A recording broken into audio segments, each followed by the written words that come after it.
17 September আগামীকালকে Kushtia PTI Khulna বিভাগের 10 জন DPO sir, 10 জন super sir এবং ডিডি স্যার, সহকারী সহকারী ডিডি স্যার, তারা সকলে কুষ্টিয়া পিটিআই মাসিক সমন্বয় মিটিংয়ে আসবেন।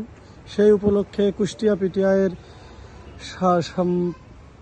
পরিবেশটা খুব সুন্দর করে সাজানো হচ্ছে এবং ফ্ল্যাগ তোলা হয়েছে।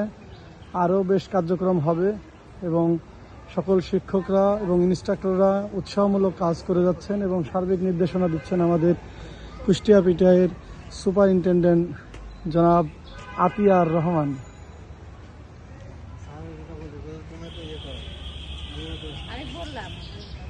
কার্যক্রম কেমন হচ্ছে স্যার? অনেক সুন্দর হচ্ছে, অনেক জায়গা আপনারও স্যার তদারকি আছে, ধন্যবাদ স্যার আপনাকে। আমার ম্যাডাম আছেন আর এইখানে আমাদের স্যার মিষ্টি হাসি ইমরান স্যার। অগ্রগতি বা সৌন্দর্য কেমন স্যার আপনার মতামত স্যার? অনেক সুন্দর হচ্ছে, অনেক সুন্দর হচ্ছে। তবে পুকুরের চারপাশ এবং আপনাদের হোস্টেলের পাশে পরিষ্কার করলে আরো সুন্দর হ্যাঁ, ওটা হয়ে যাবে স্যার, ইনশাল্লাহ আজকে হয়ে যাবে।